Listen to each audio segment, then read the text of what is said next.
పరిశుద్ధాత్మ దేవుడు మీకు తోడుగుండి అధికమైన ఆశీర్వాదాలు మీకు సమృద్ధిగా పరిశుద్ధాత్మ దేవుడు యేసయ్య మీకు కలిగించునుగాక.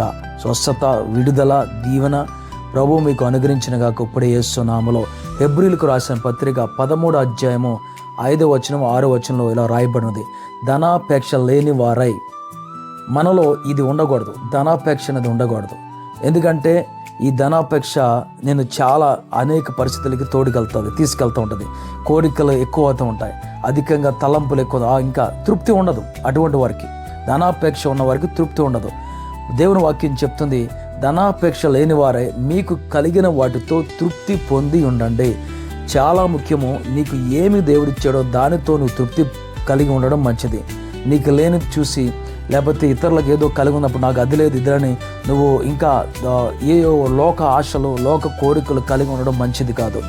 ఆ దేవుని వాక్యం చెప్తుంది, నిన్ను ఏమాత్రమును విడువను, నిన్ను ఎన్నడను ఎడబాయను అని ఆయనే చెప్పాను కదా, 6వ వచనం. కాబట్టి ప్రభు నాకు సహాయకుడు, నేను భయపడను, నరపుత్రుడు నాకేం చేయగలడు అని మంచి ధైర్యంతో చెప్పగల వారమై ఉన్నాము. నువ్వు చెప్పుకోవాలి ఎప్పుడు కూడా, దేవుడు నా సహాయకుడు, దేవుడు నాకు కలుగజేస్తాడు, నాకు ఈరోజు ఏమి కావాలో అవి ప్రభు నాకు ఇస్తున్నాడు, నాకు ఈరోజు ఏమి కావాలో అది ఉంటే చాలు అనే తృప్తి నీకు ఉందనుకో, నువ్వు దేవుని గణపరిచావనుకో, దేవుడిని ముందు పెట్టి ఆ విధంగా నువ్వు జీవించినప్పుడు నీకు ఏ కొరత లేకుండా, నిన్ను సిగ్గుపడినవాడు దేవుడు, నిన్ను ఓడిపోనివాడు దేవుడు, నిన్ను దేవుడు విడనాడడు. ఖచ్చితంగా ఏ మాత్రము విడవడాయన, నిన్ను విడవడు, నీతో ఉంటాడు. నిన్ను ఎడబాయడంటే నిన్ను పట్టుకుని నీతో అలా ఎప్పుడు కూడా ఉంటాడు దేవుడు. నీతో దేవుడు ఉన్నప్పుడు నీకు ఏ అవసరతలు ఉన్నాయో దేవుడు ఇస్తాడు. కనుక నీ శరీరానికి ఏమి కావాలో దాని గురించి ఆశ కలిగి కోరికలు కలిగి ఉండకు.